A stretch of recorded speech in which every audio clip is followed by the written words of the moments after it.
Age of Wonders 4 received its first major patch update today, the Wyvern update, completely for free, as well as the paid DLC, Dragon Dawn. In this video, I'm going to take you through how the game has changed, the key updates, because it's a monstrous patch. So let's take a look at the key things that you'll need to know to succeed at Age of Wonders 4, Dragon Dawn, and the free Wyvern update.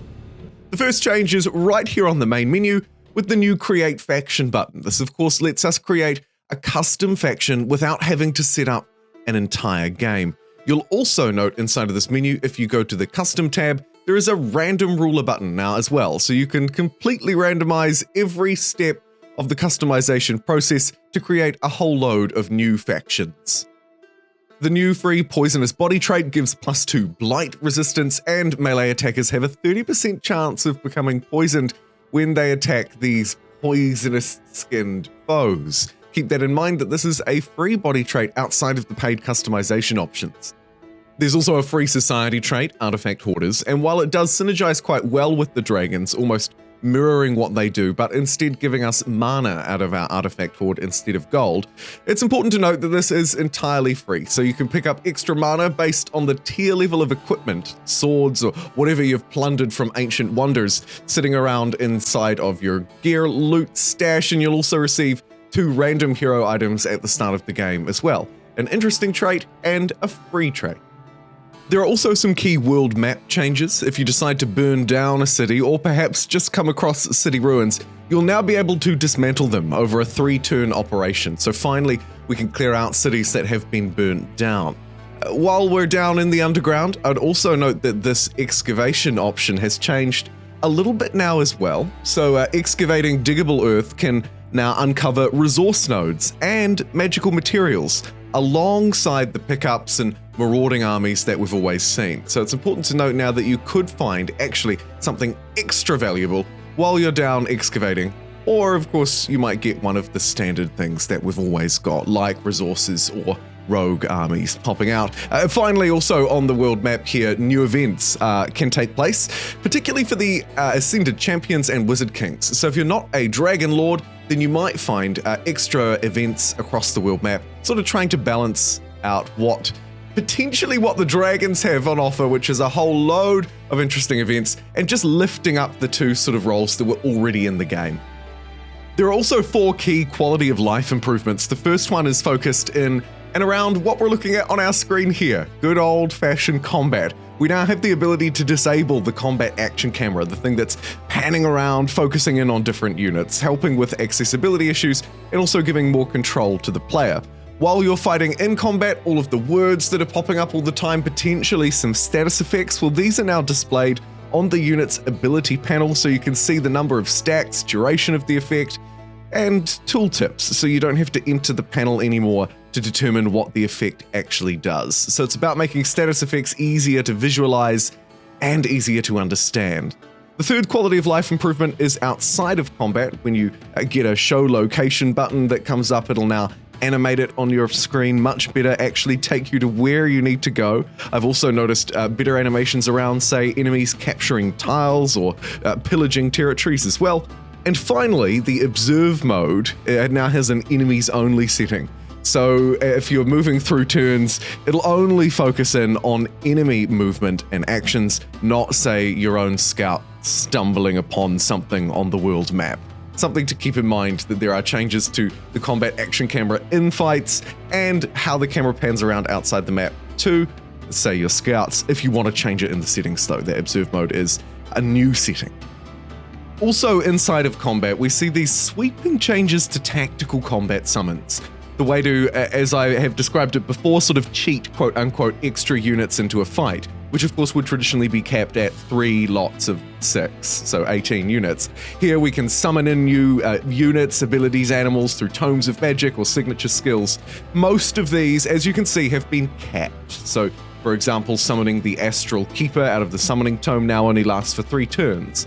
The animal summon also only lasts for 3 turns. The list goes on and on. Perhaps a vital, if not necessary, balance to a lot of these very powerful effects, right? Summoning in units, especially once you start to get your casting points up, you've got plenty of mana, you could potentially pull this off multiple times in a turn. Now, of course, summoning stuff onto the world map will stay exactly the same, so you won't have to worry about these units disappearing on you. If you're summoning in a fight, however, through a hero skill or any other means that's specifically restricted to the battle, then most of those units will now disappear after a certain number of turns, usually 3, sometimes 4 or 5. There are also a sweep of changes to diplomacy. How the AI behaves was one part of this. So, for example, the AI will no longer surrender as a vassal to the player if that means that either them or the player will have an alliance with all living things, so a victory will be instantaneously declared. They'll also no longer surrender as a vassal if their throne city is under siege. Instead, it now reduces their army power. There were also some in-game effects, including, say, changes to the tooltips, extra customizations around treaty options, how the AI is feeling.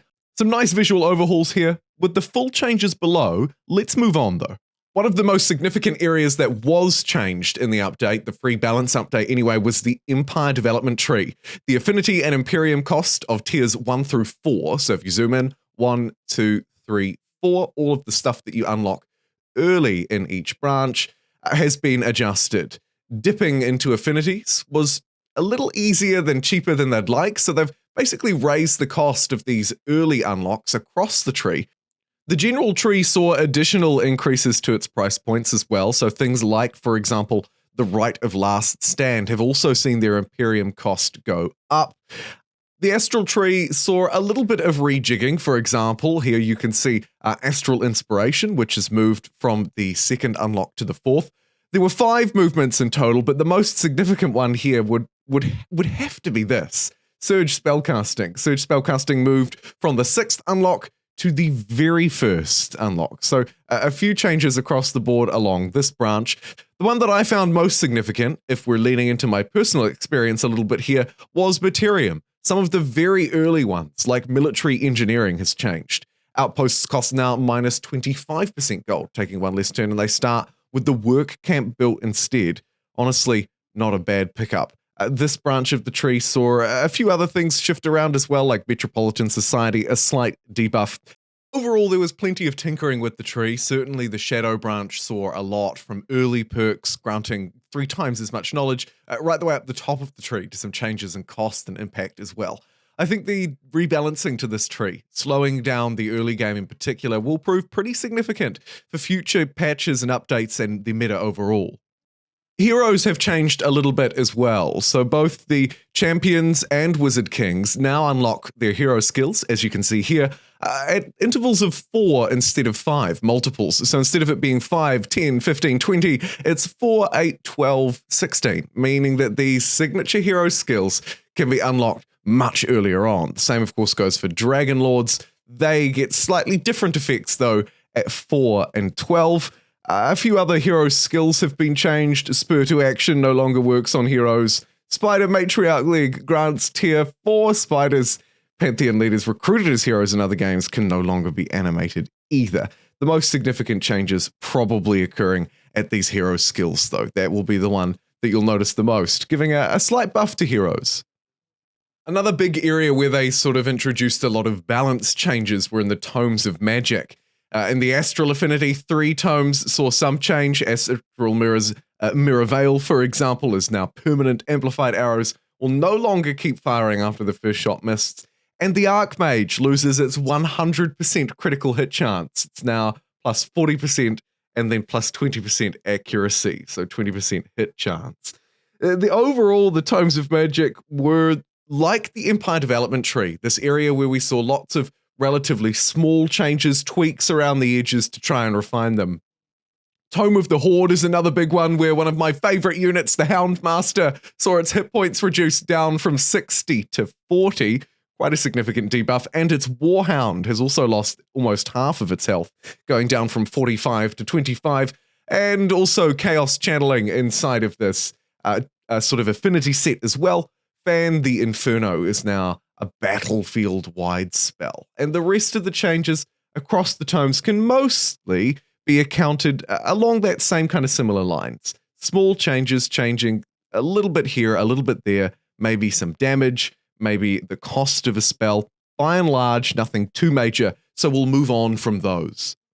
The only one that's perhaps worth mentioning out on its own is the Souls economy. All Necromancy tomes have increased their Soul Harvest income from 1, 2, 3, 4, and 5 per 5 hero levels, up by 1. So it's now 2, 3, 4, 5, 6 for each hero. So we're now starting to generate more souls, and also the way that we spend them across the Tome of Souls and Necromancy has changed a little bit as well. Generally speaking, you'll have to spend fewer souls, but maybe more gold or mana. And you can see that even with something like the Whiteborn transformation. To cast it now, instead of costing 200 souls, it'll only cost you 100, but you'll have to pay 300 mana as well. They've also responded to feedback around cavalry and mounted units. We wanted more, so they've put things on top of horses, boars, and bears and the likes. Well, not bears, unfortunately. Something like, for example, here, the Mystic Spellbreaker. The Houndmaster and the Wild Speaker are now permanently mounted, while the Dark Pursuer, High Dawn Defender, Glade Runner will get mounts when they're paired with Exotic Mount trait. And they're not alone in that regard. There are plenty of others. The units will also be more easily recognized thanks to the new optional cavalry tag inside of this unit panel encyclopedia too. Let's take a look at the 5 key things that will be coming to Dragon Dawn. The first, of course, and most obvious one is that inside of your faction customizer, you will have dragons. You can pick up the default ones that have been put in the game for you or create your own. The dragons, of course, aren't just a pretty face, though. They are also accompanied by the second factor in this list, the lizard folk. The lizard folk are the new physical form, the new sort of starting form to go alongside the dragons, whether you're chameleons, this, that, or otherwise. The lizard folk, alongside the free poisonous trait and the already existing cold-blooded effect, round out the latest physical form to accompany dragon lords. In a practical sense, the dragons we were looking at just before in the creator really come to life through the new Dragon Lord Ruler Origin. An Origin focused more on the battlefield and combat over, say, Wizard King's mana or Champion's gold and diplomacy. The dragons will cost you a little bit at $30 each, but they'll also make you money through their Dragon Horde effect, where equipment in your arsenal, depending on its tier level, will grant you extra gold income per turn. The dragons themselves, as we talked about a little bit earlier, also have special hero effects, powerful skills and transformations, like aligning themselves with their affinity, getting extra affinity points at levels 4 and 12, for example. Dragonfire Cradle, the Ashen War, is the new realm that's part of the DLC, and of course the key thing that it brings in is this trait right here, the Ashen War, where the Dawn Warden dragons, and there are 3 of them, start in an alliance and at war with the Reshapers, another triple threat dragon alliance. And fighting against each other, you'll also be fighting against other players in this world, other NPCs, as you fight to either form an alliance or take down the dragons. The dragons themselves also have some pretty powerful effects that are unique to the realm. It's well worth checking out, and it's an interesting dragon challenge. And of course, there are 2 new tomes of magic. The first is right here, the Tome of Evolution. It's a tier 1 tome that stretches across 2 affinities. For the first time officially in Age of Wonders 4, though I would note it's inside of the nature affinity for all means and purposes, like inside of the tome library. This one gives us new units to train that can evolve. It also gives us a nice buff spell, a minor race transformation for some extra hit points per rank, and this rapid evolution, which really helps evolving units, which of course you'll have quite a few of, like for example, the Slither Hatchling. And then at tier 3, it is in the namesake. It's Tome of Dragons, the same affinity points, this one bringing a little bit more along with it, like, for example, the Wyvern Airy, providing knowledge, draft, and allowing you to train up some certain types of dragons. You'll also be able to train them through the Young Dragon unit unlock here, but if that's not enough, if that's just not enough dragon, then of course you can use the new Draconian transformation that we checked out on the Let's Play, turning you into dragons, making you deal 30% more damage if you're below 60% of your hit points, and regenerate a nice little bit of health, while also being immune to the burn. This tome is really the tome that defines the DLC. It'll shape not just games where you're playing as a Dragon Lord, but potentially all future games, as any old people can become dragons. The transformation itself works especially well on lizard-looking people, although it can potentially work on others. Would I like it to be a bit more impactful? Yes, in terms of its visual effect, but it's very powerful in terms of its in-game effect. That brings us to a conclusion of everything, the main things that have changed in today's free Wyvern update, as well as a little look there at the end at Dragon Dawn. Of course, there's plenty more, and if you want to check out the full suite of changes and fixes, I'll have it linked below so you can jump in and do that. Thank you so much for joining me today. It's an exciting time for Age of Wonders 4, and hopefully there's plenty more where that came from. In my next video, I'll take a look at their roadmap, their plans for the next updates and the rest of this year. Take care. I'll see you then.